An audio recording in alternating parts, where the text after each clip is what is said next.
Meus amigos, meus irmãos, boa noite.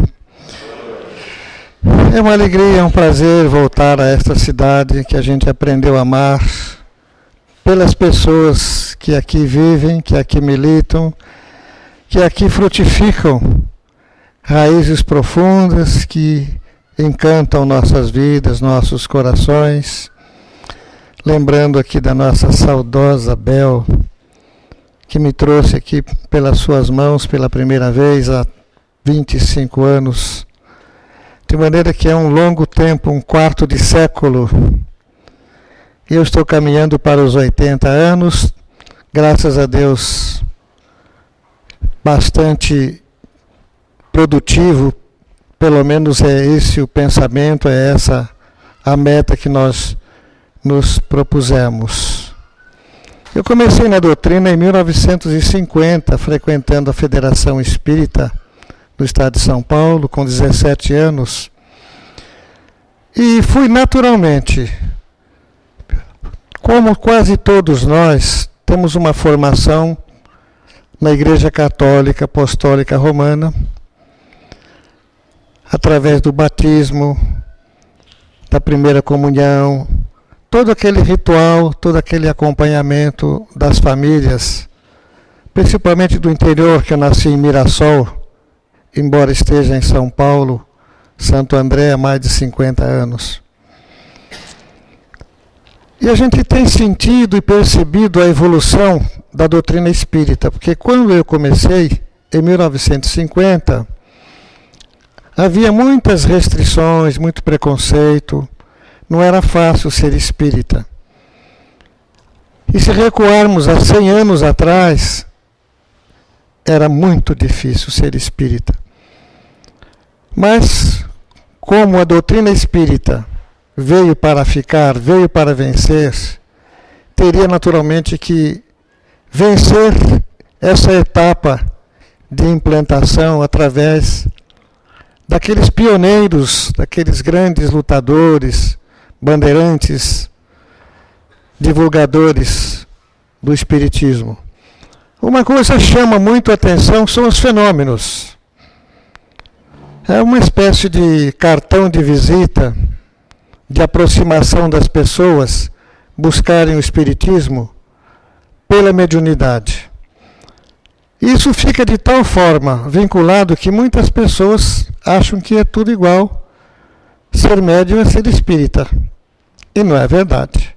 Uma coisa é a mediunidade, outra coisa é o espiritismo. Então nós temos aí o movimento espírita, que são as casas, o livro, a livraria, a editora, o centro espírita, o congresso, a palestra, o seminário, tudo isso se chama movimento espírita. E no Brasil nós temos uma hierarquia, uma organização, Federação Espírita Brasileira, com sede em Brasília, Conselho Federativo Nacional, a reunião de todas as federações dos 27 estados, as uniões municipais espíritas, as uniões estaduais, as federações estaduais, formam então uma estrutura. Esse é um movimento espírita. O movimento espírita é o veículo através do qual a doutrina espírita é divulgada. Então o centro espírita é uma célula, é uma unidade que está ligada a um órgão chamado União Municipal ou União Intermunicipal Espírita. É apenas uma forma de unidade. Porque existe o movimento espírita? Para que nós todos falemos a mesma língua. O Centro Espírita de Pacaembu divulga o Espiritismo, que é divulgado em Prudente, em Marília, em Campos de Jordão, no Rio de Janeiro, em Natal e Amazonas, falando a mesma linguagem, a união, a unificação, em torno das obras básicas. O Livro dos Espíritos, o Livro dos Médiuns, o Evangelho segundo o Espiritismo, o Céu e o Inferno e a Gênese. E mais 2 livretos, o Principiante Espírita e o que é o Espiritismo. e mais tarde, em 1890, foi publicado Obras Póstumas, que foi a reunião de todos aqueles artigos que Allan Kardec vinha reunindo, mas que não deu tempo de ser publicado. Então foram publicados esses artigos, essas matérias, muito interessantes, o estudo desse livro, Obras Póstumas. Aí forma, então, aquilo que nós chamamos de obras básicas. Claro que não ficaria nisso, porque o próprio Kardec avisou, informou, que o Espiritismo é uma doutrina dinâmica, progressista, que marcha ao lado da ciência. E se a ciência um dia comprovasse, o verbo é esse mesmo, comprovasse, um ponto falho, um ponto errado na doutrina espírita, recomendava que nós, espíritas, deixássemos aquele ponto e seguíssemos a ciência.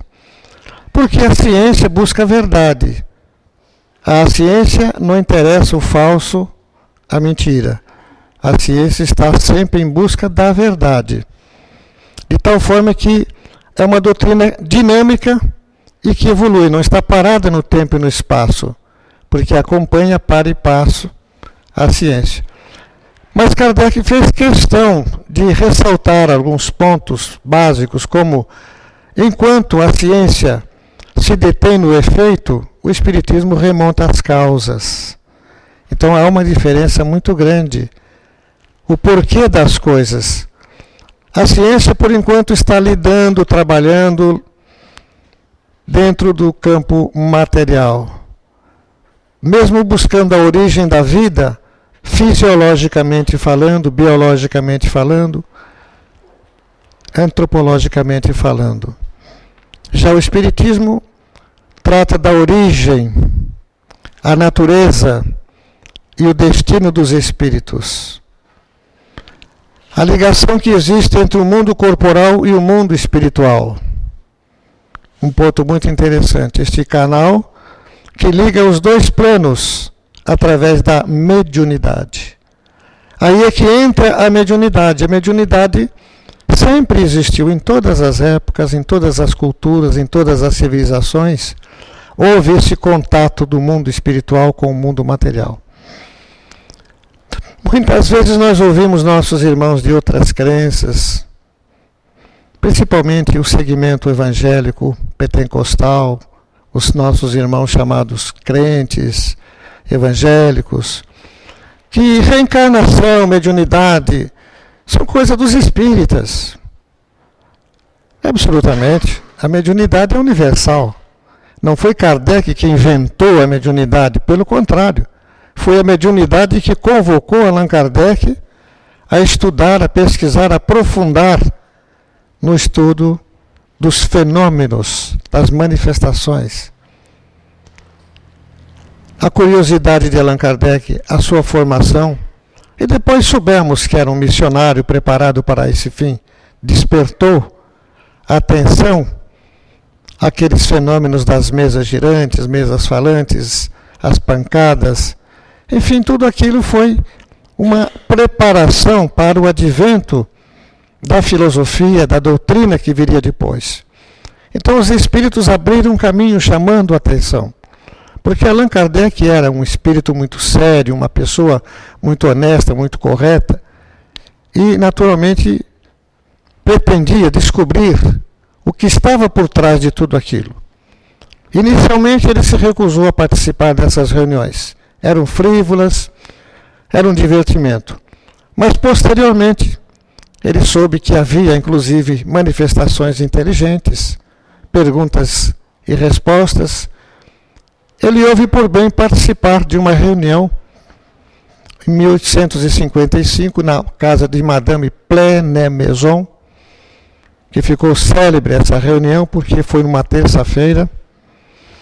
E ali houve um encontro então com os espíritos, porque essa senhora era uma médium.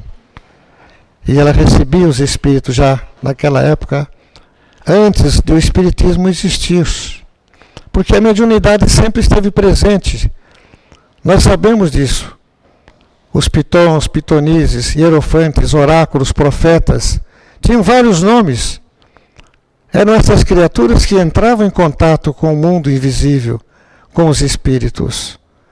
E naquela época, houve tanto exagero, tanto excesso, que Moisés houve por bem avisar os seus comandados que, quando adentrasse a Terra Santa, não buscasse os adivinhos, não buscasse os feiticeiros. Era manifestação de espíritos, de mediunidade. E até hoje ainda há uma confusão muito grande com essa realidade dos fenômenos espíritas, os fenômenos mediúnicos. Mais tarde constituiu-se e chamou-se fenômeno espírita toda a manifestação que vem do mundo espiritual, um fenômeno espírita. Mas, na verdade, é um fenômeno mediúnico. E esse fenômeno mediúnico é livre, pode se manifestar em qualquer lugar. E nós sabemos que na Igreja Católica sempre houve manifestações de fenômenos, com outras designações, com outros nomes. Mas os santos, chamados santos, que falavam com os mortos, tinham intercâmbio com os invisíveis, o chamado Pentecostes, a manifestação das línguas de fogo, com vários idiomas. Então sempre esteve presente entre os ciganos, adivinhos, videntes, em todas as épocas. Mas coube ao Espiritismo fazer um estudo aprofundado, sério, do que seja realmente a mediunidade, para que serve, a sua utilidade. Foi assim que nasceu a doutrina espírita, nas pesquisas de Allan Kardec, interrogando os espíritos. Ele conhecia 6 idiomas, fazia as perguntas em várias línguas para vários médiuns, para conferir a resposta, porque ele não gostaria de ser enganado, de tal forma que ele testava, através dos médiuns, as perguntas e as respostas em vários idiomas. Assim ele foi montando o Livro dos Espíritos. A primeira edição foi pequena, 500 e poucas perguntas, 503 perguntas, e a segunda edição já veio com 1019 ou 1018, porque a 111, a 1111 não existe. De tal forma que nós estamos falando da nossa doutrina hoje, nos dias de hoje, 2013, nós estamos com 156 anos de realidade doutrinária. O Brasil se constitui o maior país espírita do mundo. É o país onde realmente desenvolveu a mediunidade, o movimento espírita. Em 1884 foi fundada a Federação Espírita Brasileira, e as lutas foram grandes no começo. Havia muita perseguição, porque sempre houve aquela confusão que o espiritismo lidava com o demônio, praticava a feitiçaria, a macumba, porque havia já naquela época o candomblé, trazido pelos nossos irmãos africanos. E a Umbanda surgiu por volta de 1914, um movimento que congregava o fenômeno, a mediunidade. Muitas vezes se confunde porque existe esse ponto comum. O Espiritismo pratica a mediunidade com Jesus, a mediunidade séria, a mediunidade gratuita. Não temos nada, absolutamente nada, contra os nossos irmãos da Umbanda, da Quimbanda, do Candomblé. Absolutamente. Fazendo um estudo histórico, sistemático, nós vamos chegar à conclusão que, por causa da ligação entre o fenômeno, o fato mediúnico, e a doutrina espírita, houve esta confusão que se estabelece. E há também muita malícia, muita maldade, muita má-fé, de querer impor que espiritismo e mediunismo é tudo a mesma coisa. E realmente não é. Existem muitos médiuns que não são espíritas, como também muitos espíritas que não são médiuns propriamente ditos. É uma realidade. De tal forma, uma casa espírita, um centro espírita, é, antes de tudo, uma escola. É um lugar onde nós aprendemos a nossa origem, o nosso destino, a nossa natureza, o que fazemos aqui, a causa do sofrimento, o que ocorrerá conosco no futuro, para onde caminhamos. Então entra aí a filosofia espírita, a ciência espírita, porque Kardec classificou o espiritismo como uma ciência de observação. Como disse, estuda a origem, a natureza e o destino dos espíritos. E, sobretudo, essa relação que existe entre os dois planos, o mundo espiritual e o mundo carnal, o mundo que nós vivemos. Porque nos interessa muito saber o que vai acontecer conosco depois da morte do corpo físico. E a doutrina espírita é, sem dúvida, a única doutrina habilitada, credenciada, para nos dar notícias, através de provas concretas, do que realmente ocorre conosco depois da morte do corpo. Mostrando a realidade do mundo espiritual. Mostrando que nós estamos na Terra a caminho de um processo cada vez mais evoluído, em busca da perfeição. De tal forma que nós, todos, sem exceção, morremos. A morte é uma fatalidade. Nasceu, morre. Tudo que vive, morre. Morre a forma. Morre o invólucro. Morre o corpo. Toda a natureza, vegetal, animal, espécie humana. De tal forma que é um mundo transitório. No estudo de introdução do Livro dos Espíritos, num certo item, Kardec afirma, naquele resumo da doutrina dos Espíritos, ou da doutrina espírita, que a Terra poderia deixar de existir, ou nunca ter existido, sem que isso afetasse a vida. Porque a vida não depende da matéria, a matéria depende da vida. E quem anima a vida é o espírito. É a energia espiritual nos três campos, nos três estados de matéria. Não existirá movimento, não existirá vida, sem a presença do ser espiritual, sem a presença da espiritualidade, seja no vegetal, no animal, na espécie humana.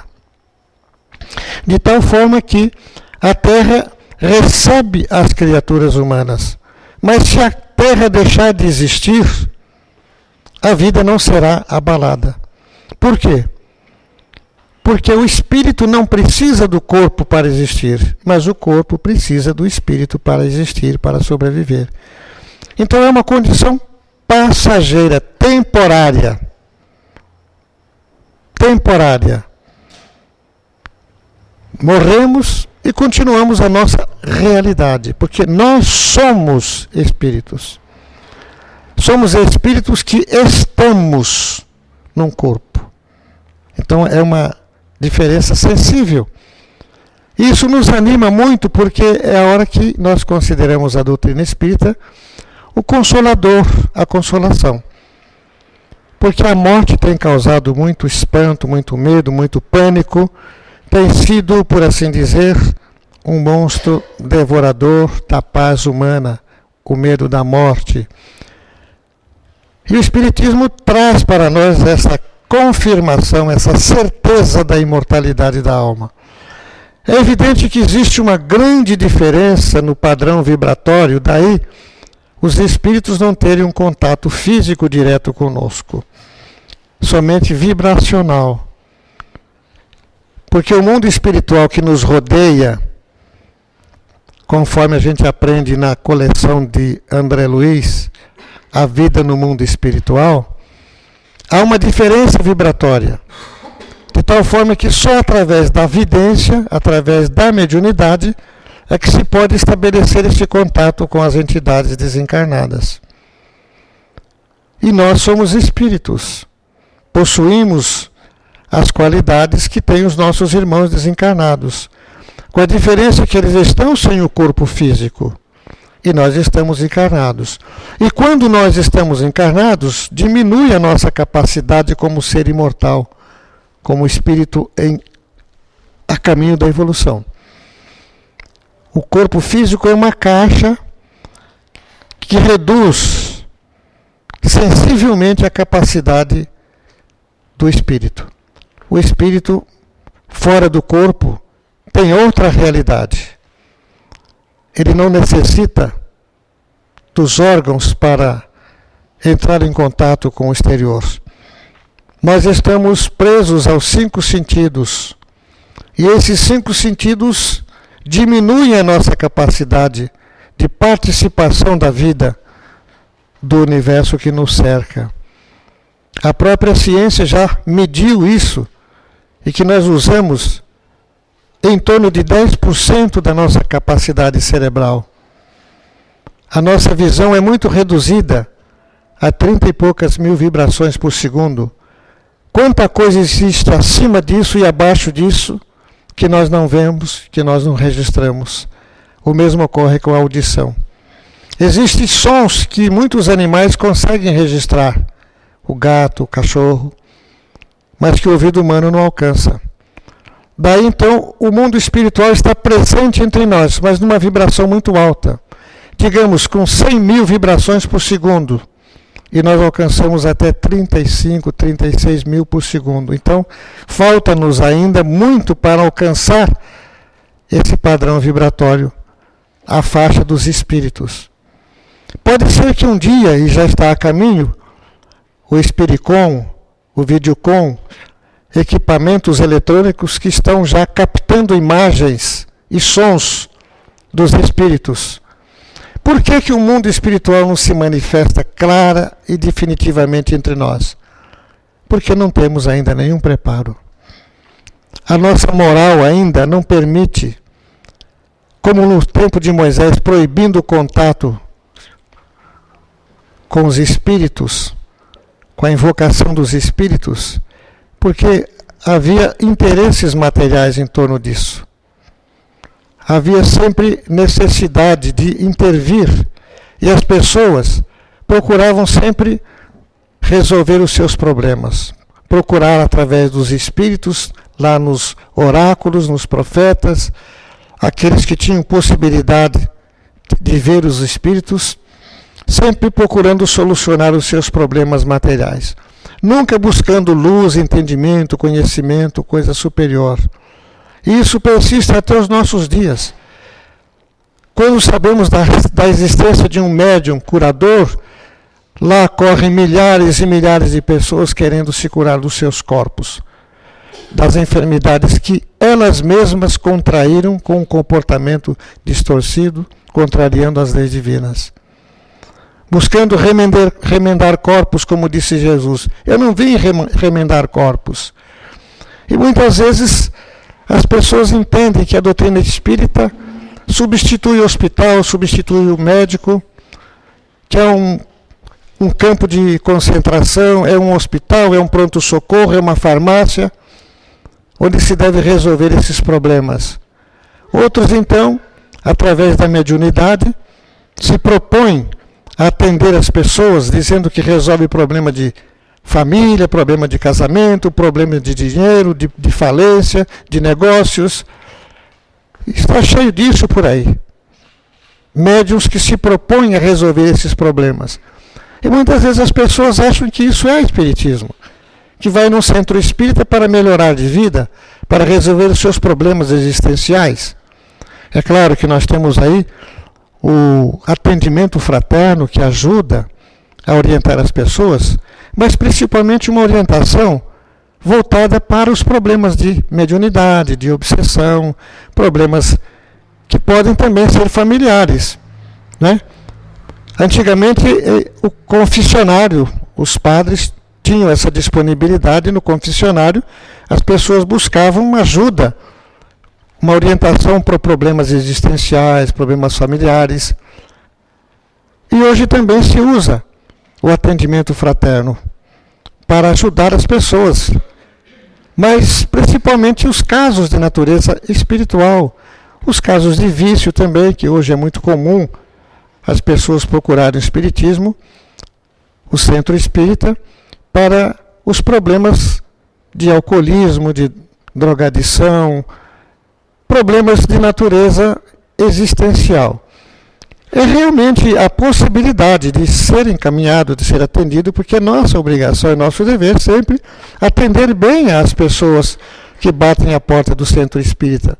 Mas não fazemos milagres.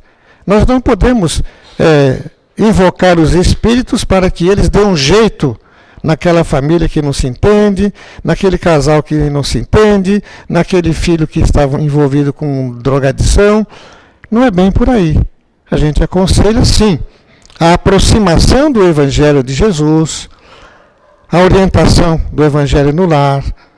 Oferecemos, se for o caso, um Evangelho, orientamos como deve ser feito esse trabalho, convidamos para vir participar dos estudos, conhecer esta realidade do mundo espiritual, mas a casa espírita não tem essa finalidade de solucionar problemas que compete à criatura humana enfrentar e resolver. Para isso reencarnamos. Qual é a finalidade da reencarnação? Enfrentar esses desafios. E segundo consta o Evangelho, ninguém carrega uma cruz superior às suas forças.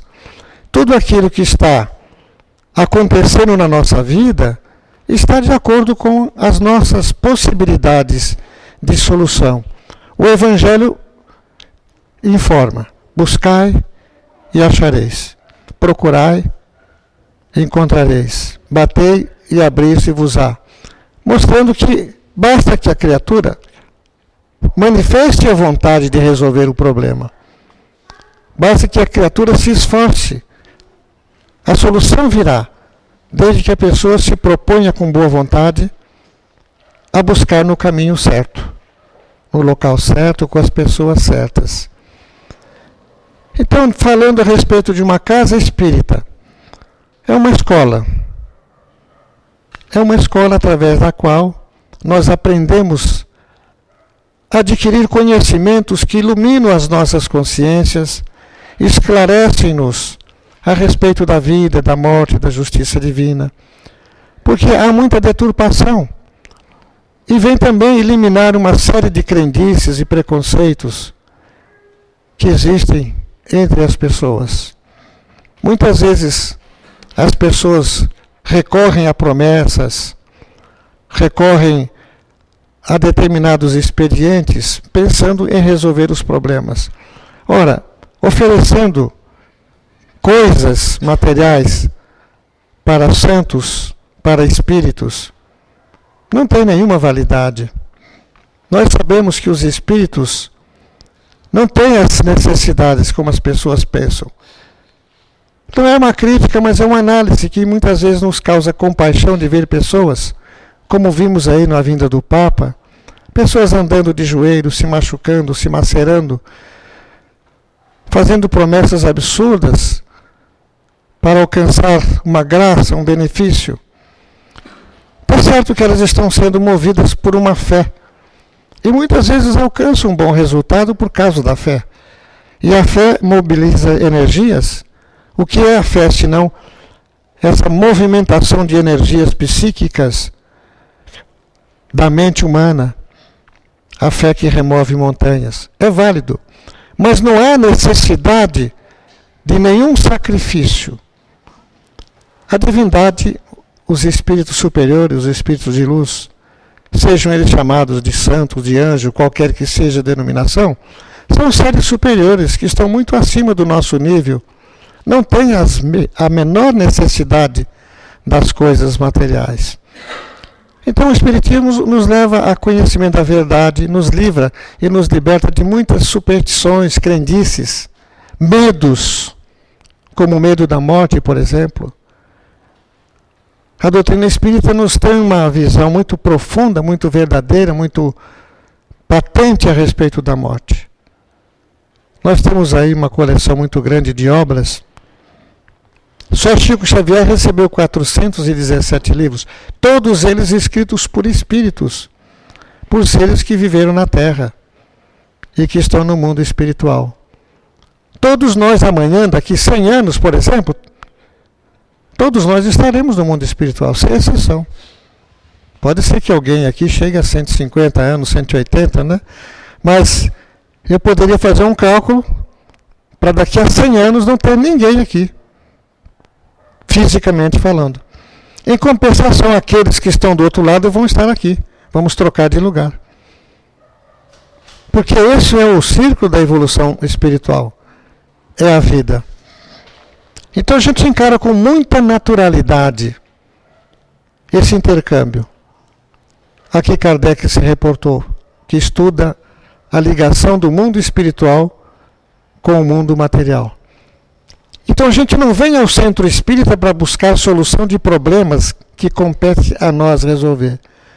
Pelo contrário, a gente vem aqui se propor ajudar aqueles que ainda não conseguem caminhar com as próprias pernas, que ainda têm as suas dificuldades, as suas deficiências. Orar por aqueles que estão também passando por provações difíceis e que ainda não sabem, não aprenderam a buscar esses canais de ajuda, de socorro.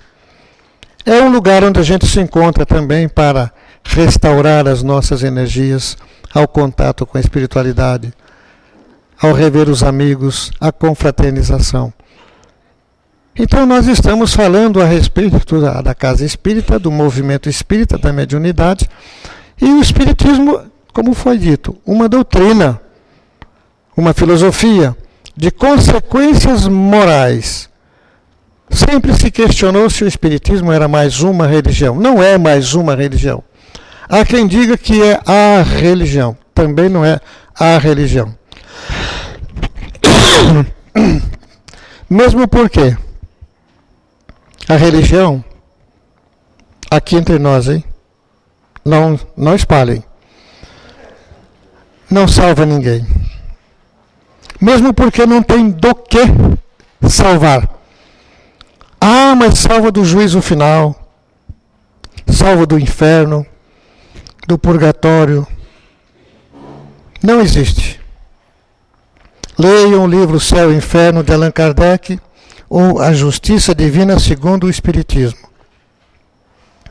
Não vão encontrar lá absolutamente essa orientação. O que diz esse livro?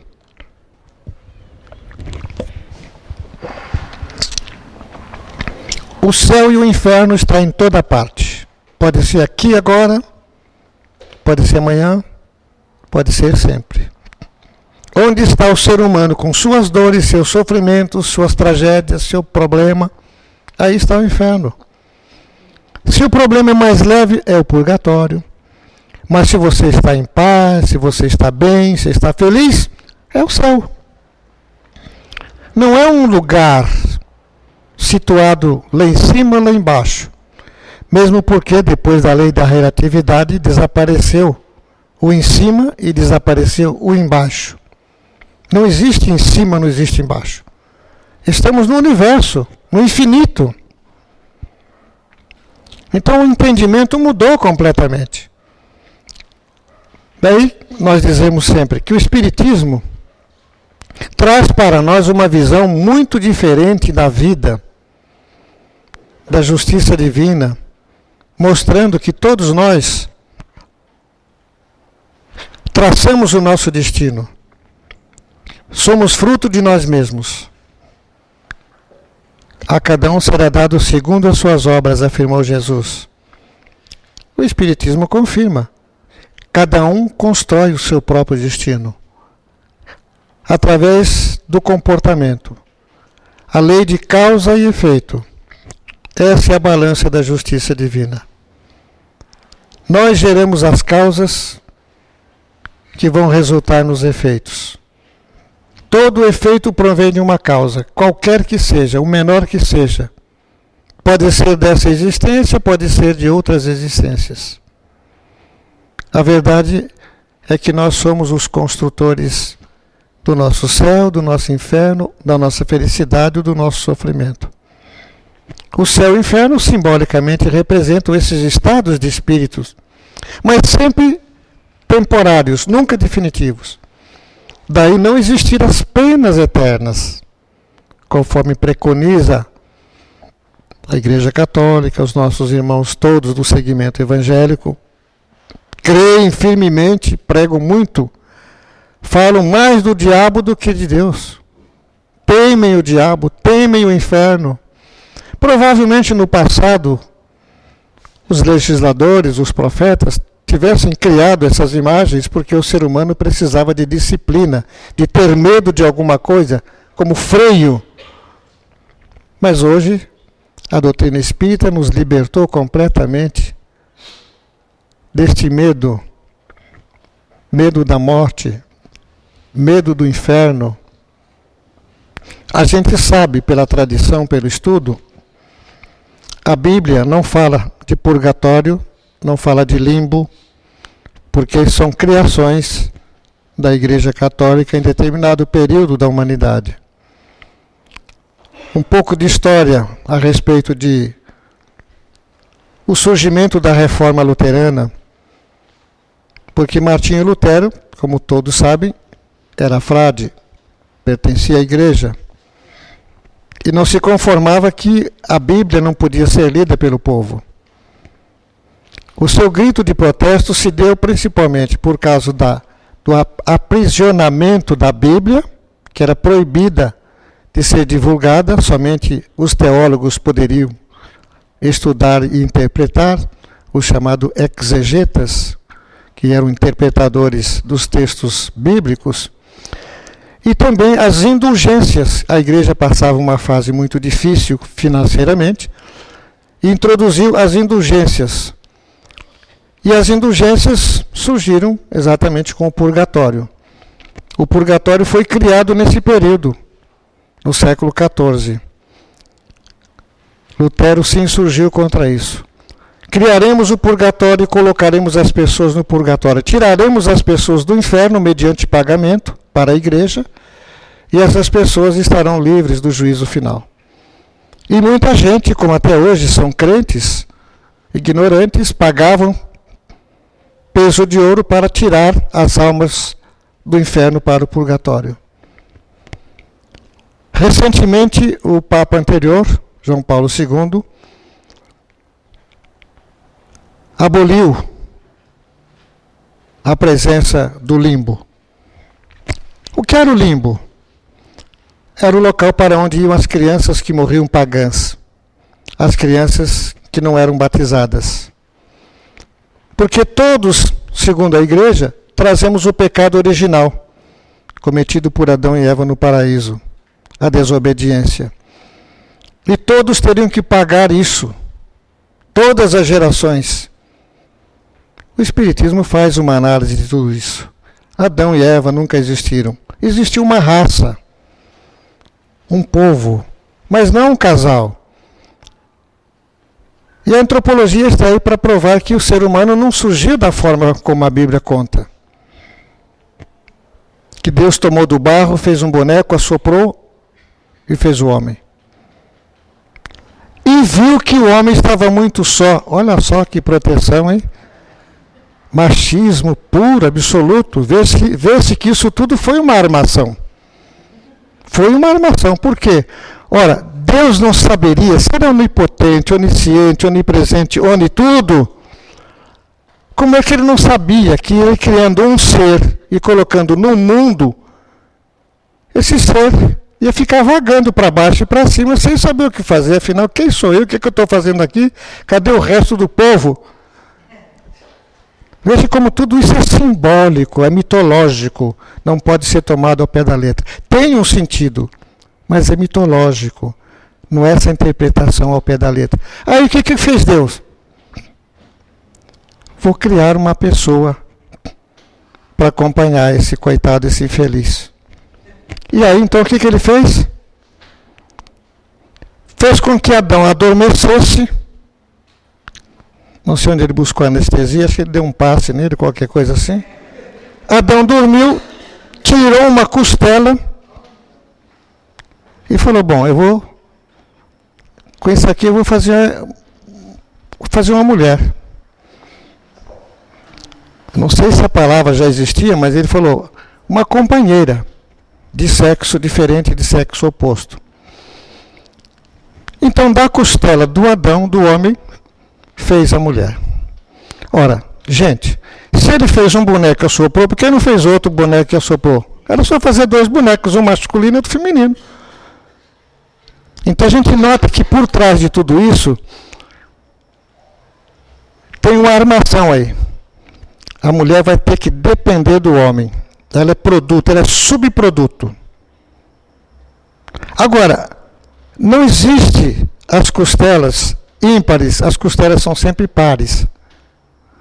Então dizem as más línguas que para a pessoa não ficar torta, Deus falou assim, não, eu tenho que tirar mais uma costela aí, porque senão não vai dar certo, porque as costelas têm que ser pares. Ele pegou aquela costela do Adão e jogou fora. Mas aí 2 ou 3 dias depois ele se arrependeu. Foi lá correndo, pegou aquela costela já um pouquinho e fez a sogra. Mas isso são as más línguas, hein? Cuidado, são as más línguas é que inventaram isso. Quer dizer, essa é a nossa origem, a nossa história. É muito ingênua, é muito infantil. É uma coisa para criança. É lógico que hoje nós não entendemos assim. E o Espiritismo corrige essa informação. A raça adâmica, as raças que evoluíram através da antropologia, enfim, tem todo aquele sistema de evolução, de progresso, até chegar aos nossos dias. E a coisa não é assim tão simples. De tal forma, meus irmãos, com todo o respeito que a gente tem, né, porque quase todos nós viemos da Igreja Católica, e esse Papa que está aí foi uma simpatia, aliás, ele é uma simpatia, e é um homem diferente, sem dúvida nenhuma, é um missionário de Jesus que veio para, nesta época, mudar muita coisa.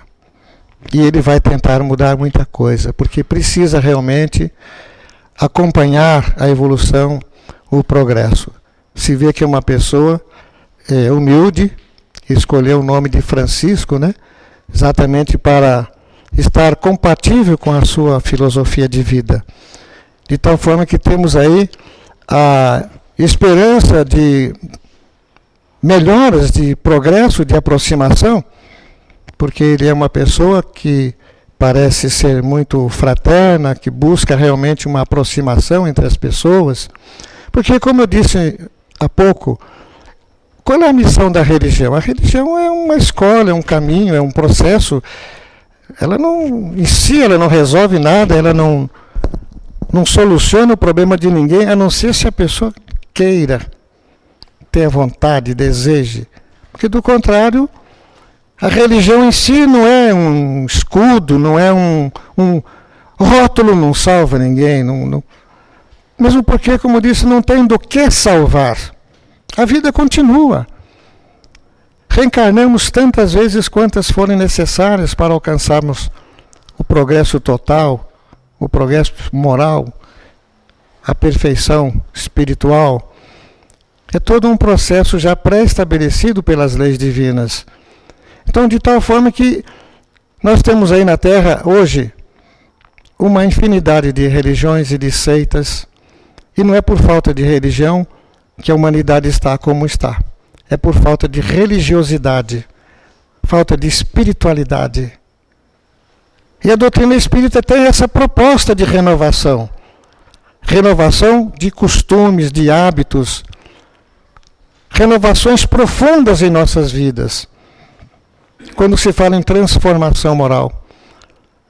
E Allan Kardec apela para os nossos corações, inspirado pelos espíritos, que o verdadeiro espírita, o cristão, é aquele indivíduo que hoje procura ser melhor do que foi ontem, amanhã melhor do que é hoje, e que trabalha incessantemente para combater as suas más inclinações, suas más tendências, enfim, que está em busca de ser cada vez melhor através do esforço, da boa vontade e da dedicação. Esse é o propósito, essa é a finalidade da doutrina espírita. Não é o hospital das curas materiais dos corpos.